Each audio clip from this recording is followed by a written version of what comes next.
এত এত সুন্দর একটা রেস্টুরেন্ট যেখানে গেলে মনে হবে আপনি মাছের রাজ্যে চলে এসেছেন। হ্যালো এভরিওয়ান, আসসালামু আলাইকুম।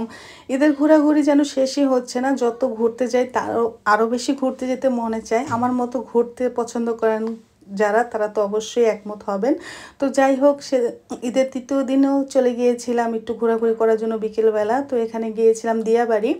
তো ওই রেস্টুরেন্টটা আসলে আমি ভিডিওতে যা দেখেছিলাম, বাস্তবে দেখার পরে আমার ওয়াও বলা ছাড়া আর কিছুই নেই। মানে এত সুন্দর একটা রেস্টুরেন্ট, খুবই সিমসাম, মানে এত সাজানো গোছানো, আর আপনার সাময়িকভাবে মনে হবে আপনি মাছের রাজ্যে চলে এসেছেন, কোনো অ্যাকোরিয়ামের ভিতরে ঢুকে পড়েছেন।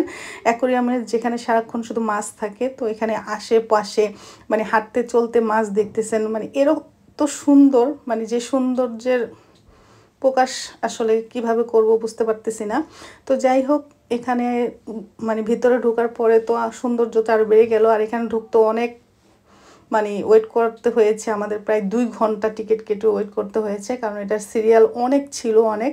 তারপরে আবার ভিতরে জায়গাটা অত বেশি ছিল না, যেহেতু এটা অ্যাকোরিয়ামের মতো আর কি, তো তার জন্য বেশি একটা নেই, খুব কম। আর ভিতরে মানুষ যে ঢুকতে দিবে, তো সেখানে ও থাকবে কোথায় বা রাখবে কোথায়, হাঁটবে কোথায়, এজন্য তারা লিমিটেড ঢুকতে দেয়। টেবিল যতটা বুকিং থাকে, তারপরে তারা বের হলে আবার পরবর্তীতে আরেকজনদের ঢোকার অ্যালাউ করে আর কি। তো যাই হোক, 2 ঘন্টা ওয়েট করে ফাইনালি আমরা ভিতরে ঢুকতে পেরেছি। তো আমাদের নিচে একটা সিট দিয়েছিল, মানে টেবিল, তো সেখানে আমাদের পছন্দ হয়নি, আমরা উপরে আর কি খাওয়ার জন্যই করতেছিলাম। তো তার জন্য আমাদের আধা ঘন্টা আরও বেশি ওয়েট করতে হয়েছে, কারণ উপরের সিট খালি ছিল না বা টেবিল খালি ছিল না। তো খালি হওয়ার পরে আমাদের একটা দিয়েছে একদম কর্নারে। তো উপরে এসে তো মনটা আরও ভরে গেল, যে এত সুন্দর একটা জায়গা, মনে হচ্ছে যে অ্যাকোরিয়ামের ভিতরে বসে খাচ্ছি আর মাছ দেখছি, মাছের সাথে খাওয়া দাওয়া, মানে একটা অন্যরকম ফিলিংস। আসলে এই সব ফিলিংস বলে বোঝানো যাবে না। আর বাচ্চাদের নিয়ে গেলে তো কোনো কথাই নেই, বাচ্চারা তো A to Z আনন্দ করতেছে, মানে শুরু থেকে শেষ পর্যন্ত। আর এটার ভিতরে যে একবার ঢুকবে, সে আর সহজে বের হতে চায় না, কারণ এটা সৌন্দর্য উপভোগ সময় যে আপনি কোন দিক দিয়ে চলে যাচ্ছে আপনি বুঝতেই পারবেন না। আর এখানে তো মাছের খাওয়ারও ব্যবস্থা আছে, প্রত্যেকটা টেবিলেই খাবার দেওয়া থাকে, তো আপনি মন চাইলে খাবারও দিতে পারবেন। কিন্তু আমার বাচ্চারা যে হারে খাবার দিচ্ছে, আর আমি কি দেব।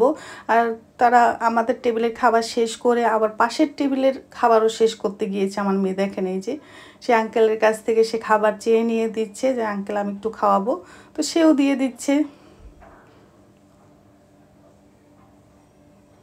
তো যাই হোক, আমাদের খাবার চলে আসছে, খাবার আসতে প্রায় 40 মিনিট সময় লেগেছে। তো খাবারটা অনেক মজা ছিল, শুধু রেস্টুরেন্ট সুন্দর থাকলে হবে না, খাবারের মজার ও বুঝতে হবে। তো যাই হোক, এখানে খাবারগুলি প্রত্যেকটা অনেক ইয়ামি ছিল, যেহেতু বিকেলবেলা ছিল তাই জন্য হালকা পাতলা খাবারই অর্ডার করেছি।